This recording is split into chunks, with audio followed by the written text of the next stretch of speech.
Les cardiopathies congénitales sont des malformations les plus fréquentes qui touchent une dans environ 100 naissances. Elles ne sont pas toutes de même gravité. Il y a des cardiopathies qui seront parfaitement bien tolérées à la naissance et qui nécessiteront un simple suivi, et d'autres plus graves et plus complexes qui devront être prises en charge et notamment opérées dans les premiers jours ou les premières semaines de vie.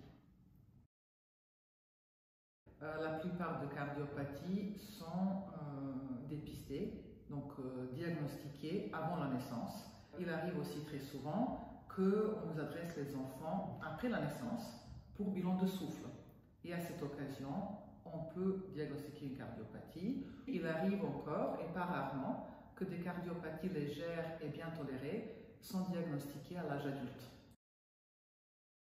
Selon la gravité, la prise en charge n'est pas la même.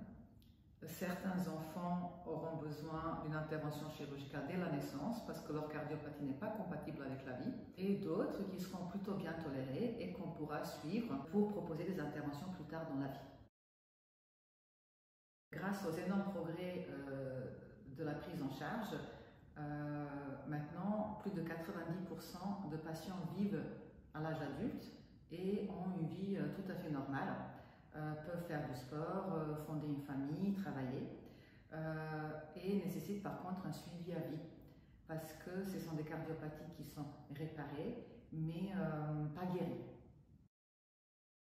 À la clinique RENA, au sein d'une équipe multidisciplinaire composée de cardiopédiatres, cardiologues et radiologues, on peut proposer un diagnostic complet via l'imagerie non invasive pour préciser la cardiopathie, que ce soit chez l'enfant ou chez l'adulte.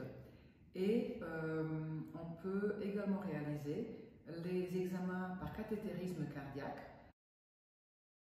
Le cathétérisme consiste à passer par les vaisseaux, par le pli de l'aine le plus souvent, et à suivre le fil du retour veineux pour pouvoir accéder au cœur et à ce moment-là venir faire un certain nombre d'interventions dans le cœur.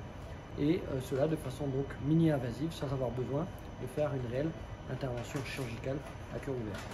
Et donc la récupération est un peu plus facile puisque après une intervention de ce type, on peut généralement sortir de l'hôpital 24 à 48 heures après.